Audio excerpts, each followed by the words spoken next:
임플란트를 하고 나서 인공치아를 심었으니 충치도 안 생기겠지? 인공치아니까 대충 관리해도 괜찮겠지? 혹시 이렇게 생각하신다면 절대 안 됩니다. 잘못 관리하셨다가는요, 어렵게 하신 임플란트가 고치덩어리로 변해버릴 수 있다는 사실도 혹시 알고 계셨나요? 안녕하세요.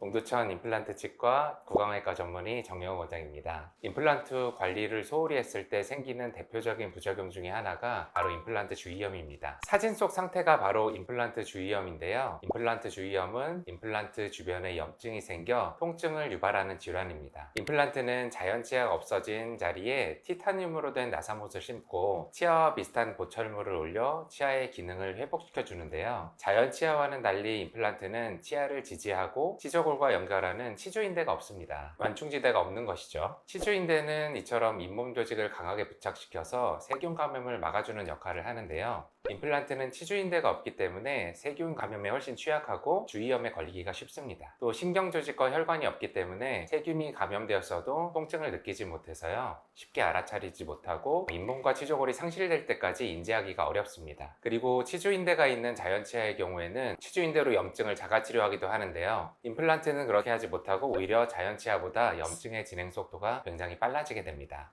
그렇다면 임플란트 주위염은 왜 생기는 걸까요? 임플란트 주위염도 자연치아 주위에 생기는 염증들과 마찬가지로 치태가 임플란트 주위에 쌓이게 되면 발생하게 됩니다. 그래서 구강위생 상태가 임플란트 주위염의 발병에 영향을 미치게 되는 것이죠. 양치를 잘 하지 않게 되면 더 쉽게 발병하게 되고요. 특히 임플란트는 뿌리 구조가 가파르고 보철물 쪽으로 갑자기 넓어지는 형태라 음식물이 잘 끼고 치태가 더 쉽게 쌓입니다. 그런데 이런 구조적인 한계가 있는데도 양치질을 더 잘 안 하게 된다면 음식물이 계속 쌓이게 되고 구강위생에 문제가 생기는 것입니다. 임플란트를 하신 환자분이라면 양치질 뿐만 아니라 치실이나 치간, 칫솔 등과 같은 구강위생용품을 같이 사용해서 관리를 해주셔야 합니다. 여기에 더해서 전신질환도 큰 영향을 줍니다. 예를 들면 당뇨와 같은 질환이 있으면 염증이 생길 확률이 더 높아집니다. 흡연과 음주 역시 임플란트 주위염의 큰 위험 요인입니다. 또 한 가지 이유는 유전적인 요소입니다. 치주질환에 강한 또는 약한 유전적 요인이 있을 수가 있습니다. 매일 양치를 꼼꼼히 하는데 어떤 분들은 잇몸이 쉽게 붓고 또 어떤 분들은 양치를 안 해도 잇몸에 염증이 적게 생기는 경우가 있는데요. 잇몸 질환을 일으키는 세균에 대해 몸의 저항력이 좋은 분들이 있고 약한 분들이 있는 겁니다. 선천적으로 잇몸이 약한 분들이라면 특히 더 관리를 철저히 하셔야겠죠?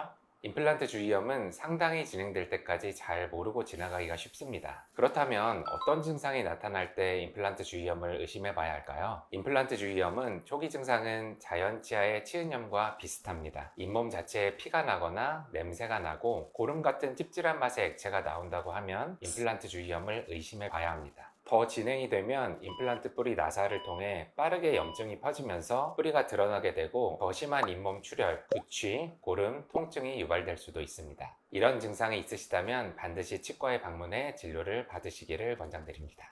당연히 임플란트 주위염이 발병하기 전에 철저한 관리로 예방하는 것이 좋은데요. 임플란트 주위염을 예방하려면 앞서 말씀드린 발생 원인들이 생기지 않도록 관리해 주셔야 합니다. 자, 첫 번째, 정기적으로 치과에 내원하시는 것이 좋습니다. 치과에 자주 방문하셔서요, 정기적으로 치석 제거와 잇몸 청소를 받아주시는 게 좋습니다. 임플란트 주위염이 발생하게 되면 상당히 진행될 때까지 알아차리기 힘들기 때문에 염증이 발생하는 초기에 검진을 통해 발견해내는 것이 무엇보다 중요합니다. 두 번째, 철저한 구강위생관리입니다. 임플란트 사이사이에 치태, 세균이 자리 잡지 않도록 양치를 잘해야 하고 뿐만 아니라 구강위생에 영향을 미치는 흡연도 하지 않는 것이 좋습니다. 금연하세요.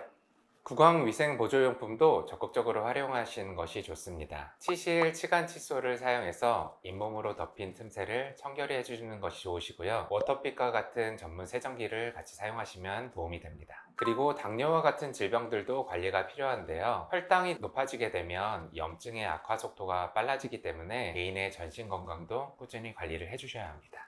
임플란트 주위염은 염증의 정도에 따라 치료 방법이 달라집니다. 초기, 그러니까 잇몸의 주변에만 치태, 치석이 있으면 가볍게 스케일링만을 통해서 표면의 치태, 치석을 제거해 주시면 됩니다. 여기서 더 나아가서 만약에 주변 뼈가 많이 녹은 경우에는 잇몸을 열어서 염증 조직을 제거하고 나사 주변을 직접 청소 후 소독을 해야 합니다. 경우에 따라서는 뼈 이식이 필요한 경우도 있는데요. 뼈 이식을 통해 뼈를 채워놓고 다시 꿰매주기도 합니다. 만약 뼈의 손실, 파괴가 너무 많이 이루어진 경우에는 치아를 뽑는 것처럼 임플란트도 제거해야 하는 상황이 생기기도 합니다. 이후 뼈 이식, 잇몸 회복 과정을 거쳐 새로운 임플란트를 심어주게 됩니다.